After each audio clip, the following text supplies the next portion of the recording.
Alright guys, good day sa aton nga mga boss dira. And we are so blessed subong nga adlaw because we have a very unique na naman nga feature kag kung sang una puro lang taga-kaon, puro lang ta sa mga real estate or other businesses. This time, we're gonna transition a little bit to agriculture. And we are here at Charms Greenery diri sa Tinian Norte diri sa May Leon, and we are with our CEO, Sir Victor. Sir, Yes. salamat gid for having us. Kagsubong pagatun-an naton kag pakahibal-on naton ang history sang Charms Greenery, one of the largest nga mga may greenhouse for Lettuce. for lettuce diri sa Iloilo. Sir Victor, sang saan og gid nag-start ang Charms Greenery? We started way back 2024, Mm. and when we put up the first greenhouse is totally uh, mass production already. Mm. We did not start in backyard. We started dako na gid nga capacity. Wow. So, 2024, you started this, and I know it's really not that easy to start this, Sir Victor. Saan o gid yan start ang imo love sa pagtanom? Are you may background ka ba lang nga pananom ka gid or ano ang imo nga background, Sir Victor? Before, way back sang bata pa ko, Mm. sa elementary, Mm. hilig ko magtanom, but I never thought nga magtanom gid ako sang parehas ni nga dako-dako gid nga mga lettuce. Mm. Wala ko background sa pagtatanom sang lettuce. Mm. I just learned from the YouTube. Wow. One of the YouTuber like you also. Gin-follow ko lang, gin-tun-an ko lang. Mm.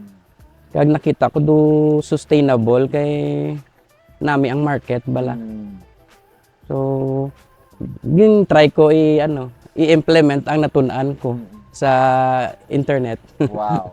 And now, very unique ini siya, Sir Victor, nga feature because we are having these products ang lettuce. No? So, speaking about that naman, Sir Victor, lettuce. So, usually, ano ang mga ginambaligyan nimo, anong imo nga market for this lettuce nimo nga business? Right now, our current supply, we supply in restaurant, hotels.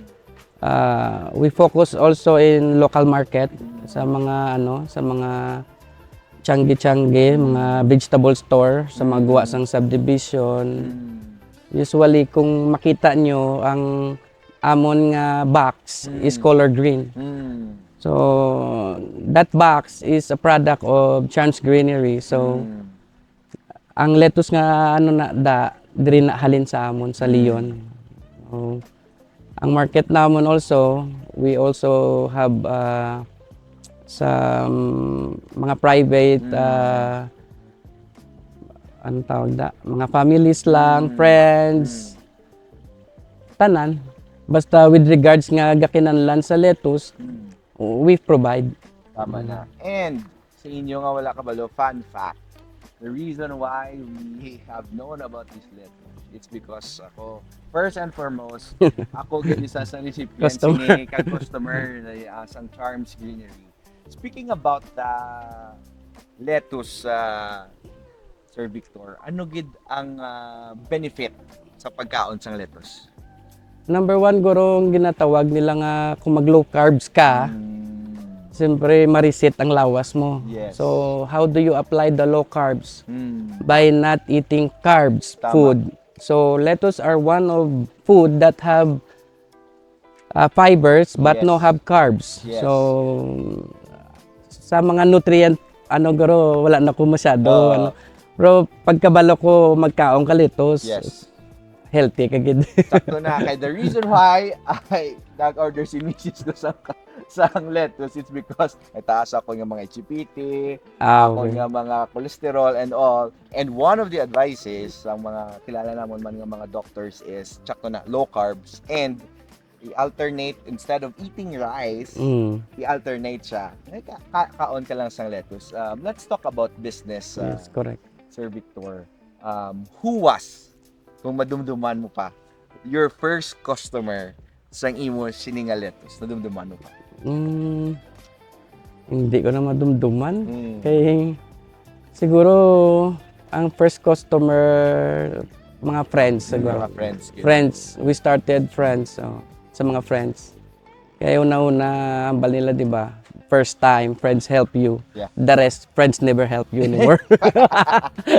And then the real customer, Shout out sa inyo. Dala ka mga friends ni Sir Victor who trusted them. And then, ari siguro Sir Victor, what was ang ma-share mo lang, the greatest challenge nga ma-share mo lang sa growing sang lettuce and how did you overcome it?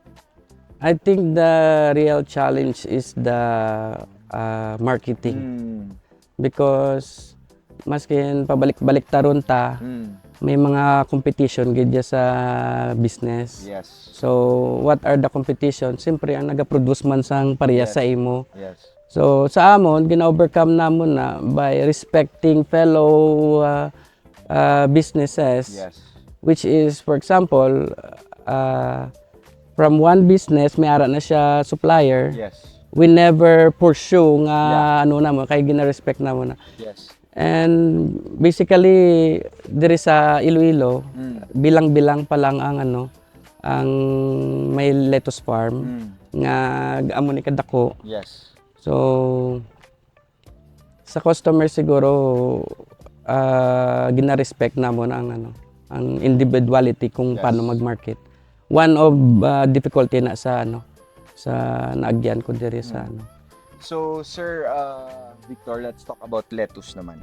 Okay. Sa mga wala na kahibalo, you're not just growing now sa isa ka variety nga lettuce. Okay. Could you educate us a little bit kung anong mga lettuce nga pwede nila ma-order sa Charms Greenery? Right now, we do have the Batavia family, which is the Olmeti, amo nang in-order mo. And we also have the Romaine, which is the Rafael, the another one we try, may bago kami nga Romaine dire. Ribante ang ngalan niya. Wow. Mas damo siya dahon and marketable gid siya. Another one we have the crystal lettuce, we have the lalik, and other lettuce, mga red lettuce, mga Wow. hindi ko na madumduman tanan. So grabe. So di lang gali Sir Victor isa ka klaseng lettuce damo-damo na. So there you have it. And Sir Victor, no. A little bit of very personal na question. Did you come from a family of business people? My dad is a business minded. Pero talk about business ko sa family naman. Wala ako nakikita na mga family ko nag-business gid nag-boom gid. Siguro sa father ko lang business minded, but hulihin na siya nagsikat na boom ang iyang negosyo. Wow. So Sir Victor, could you invite ang aton mga viewers and followers to order sang lettuce sa Charms Greenery, and also even business people who wants to also order, Sir Victor? Okay. We invite you to go with our page. I-post namon to ang different varieties ng lettuce nga bag-o namon gintanom di sa amon nga extension. From there, you can select the different variety to according to your needs. Yes. And with the continuous sustainable delivery, Charms Greenery assure you that we have the capacity to provide continuous supply. Yes. So with that, you will be having a non-problem with the lettuce with regards sa diri sa aton sa Iloilo. Kaya sa tuod lang, ginakulang pang lettuce di kay nagasulod pa ang halin sa bagyo. Yes. So, Charms Greenery right now is focused on lettuce, but in the future, we will focusing on completing the salad ingredient. Wow. Which the salad have the cucumber, the bell pepper, the sweet bell pepper naman siya. Wow. So amo na ang amon nga vision nga magtani with your help, Yes. support us and help our farm grow. Wow. So there you have it, paka part 2 patani sang when it comes nga kumpleto na to ni Sir Victor ang iyang salad. Sir Victor, last question. If given a chance, balikon naton 2024, Mm. will you still make that decision to establish Charms Greenery? I think yes, Mm. because ang akon nga natun-an ngini Mm. is I think one of the unique business. Yes. Kay kung makikita nyo nowadays, mga price bala nagataas, food nagataas, gasoline, Yes. tanan. Yes. So, if your business is food, Mm. you have a sustainable food supply. Yes. So, it means may sarili kang kuhaan sa pagkaon mo. Yes. So, I would rather choose to do it Yes. at the same part of the life if you're talking about. Grabe. So there you have it. If you're a business, you want to be featured next, comment down below. And if you want a part 2 sa amon din ni Sir Victor, hopefully sa next time he's gonna come back, ma-feature kita. But for those of you nga wala gid ya nakaagi tilaw or wala gid ya kaagi sang give it a taste ang lettuce sang Charms Greenery, order in their page, message mo sila, they're very accommodating and they would be more than willing even to help you sa inyo nga mga may businesses dira sa gyupsal, restaurants, ga-serve ka mo salas, ga-serve ka mo sa inyo nga side sang lettuce. Please do message Charm Greenery. Sir Victor, salamat kid. Thank you, sir. Thank you for everybody and again, see you our next vlog.